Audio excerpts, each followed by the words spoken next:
Calling all detectives. Serum antitoxins save thousands of lives. But I once had a case where life-saving serum was meant to kill a man. That is the situation on this page from my casebook. The casebook of Jerry Browning, private detective. I, Jerry Browning, private detective, don't get sick very much. In fact, more doctors consult me than the other way around. Dr. Bowman closed the door of his private office and sat down heavily at his desk. A moment ago, he'd been the perfect picture of the grave doctor. Now, in the privacy of his office, Mr. Browning, somebody in my clinic is trying to murder me by means of anaphylaxis. Anna who? Dr. Bowman wasn't amused. Anaphylaxis isn't a person, Mr. Browning. It's a physiological phenomenon. Extreme and violent shock reaction. For example, if a guinea pig is injected with a harmless amount of certain tropical serums, that guinea pig becomes sensitized to it. Then, if within 10 to 14 days the animal is injected again with the same serum, anaphylaxis results. Within a few minutes, it dies. Wow. Now, let me get this straight, Doctor. Serums that protect a person, if injected a second time within a limited period, cause death? Certain rare serums, yes. Mr. Browning, as you know, I have recently returned from the Amazon, researching for the cause and cure of the dread leukosis plague. After 2 years of work, I have finally evolved its antitoxin. And now look. Dr. Bowman opened his desk drawer, took out a wicked-looking hypodermic syringe. Browning, somebody has made a human guinea pig out of me.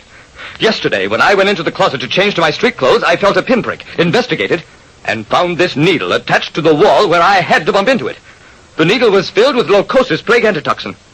If it happens again within the next 2 weeks, as sure as I'm sitting here, I am a doomed man. I was hired by a doctor to find out who was trying to murder him through repeated injections of a deadly tropical plague antitoxin. Dr. Bowman introduced me to his staff as being a pre-graduate worker compiling a report for a medical school journal. His staff consisted of 2 associate doctors, Ryder and Kaufman, and 2 employees, Miss Lang, the nurse, and Harry Brent, the lab technician. Tell me, Mr. Browning, what do you think of the new Swedish discoveries in the field of paresthesis? Dr. Kaufman, I approve of them, mostly. I got out of that one. I hoped. But when Brent, the lab technician, found me at the big refrigerator... Get away from there, Browning. You should know better than to leave that door open. You'll ruin all the cultures and Syrian there. Well, I was just looking at the stock. Brent stared at me curiously. Just what do you think this is? A clinic or a grocery store? I couldn't answer that one and didn't try. After that, I kept out of the lab and spent most of my time in the anteroom studying Miss Lang. That was nice work. She was a neat little brunette who certainly didn't look like a murderess. Then very few of them do. I checked into her background, found it conventional. She lived in a nurse's residence, had no special boyfriend, dated the lab technician Brent once in a while. Brent was one of those guys who hadn't been able to make the grade in medical school and shifted over to lab work. As for the 2 doctors, Kaufman was a widower whose chief interest in life, apart from medicine, appeared to be chess. The other doctor, Ryder, was engaged to a society girl and spent all his free time with her. What did it all add up to? Nothing yet. I shifted my inquiry back to the clinic, observed the patients, watched the staff at work. On the 3rd day, I had another conference with Dr. Bowman. Anything yet, Browning? This tension is beginning to show on me. I'm afraid to make any sudden move, walk into a closet, turn a corner. Browning, I can't stand this much longer. Take it easy, Doc. I studied him. How would you like to go out of town for a couple of weeks, until the critical period of that serum shot you had wears off? Bowman shook his head. I thought of that, but it'll just happen again after I return. I nodded. Of course it will. We'll solve it, providing you don't lose your nerve. I promised. I won't lose my nerve anymore. I grinned at him. Now you're talking. Let's get back to this anaphylaxis business, this sensitivity to plague serums. Would an average patient know about a thing like that? I doubt it strongly. Why? I doubt it too, but I just wanted to make sure. That eliminates the patients at the clinic and means the potential killer is somebody on your staff. Doctors Kaufman and Ryder, your nurse, Miss Lang, or your lab technician, Harry Brent. I'm afraid you're right. Now what? Now we try some anaphylaxis of our own and watch what happens.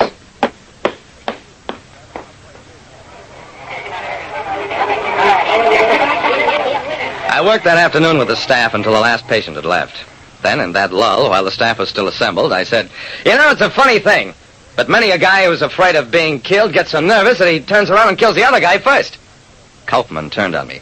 Mr. Browning, what is the point of that profound observation? "Well, it's just something I happened to read in the papers." Dr. Ryder smiled coldly. "Browning, I suggest you confine your reading to medical journals. Good day." I got no reactions from the nurse or the lab technician, but I didn't care. The thought had been planted. The next morning, as Dr. Kaufman was putting his coat away...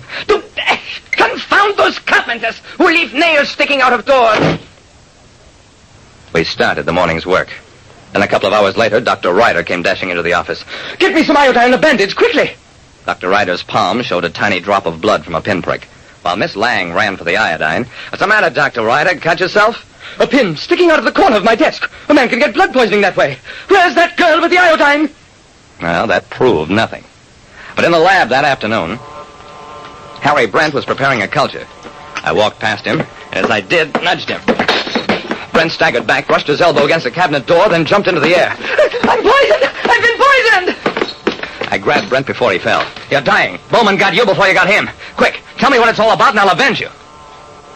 Yeah. Anaphylaxis may be something I never heard of before, but the power of suggestion is old stuff to me. I had the whole story in less than a minute. Jealousy. Brent loved Miss Lang. She loved Bowman.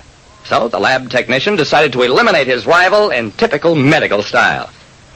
In another 5 minutes, Brent knew the whole thing was a fake. Of course, the hypo needle had nothing in it. But by then, he was on the way to jail. Like I said, when anybody plans murder, sooner or later he has to take a shot of his own medicine.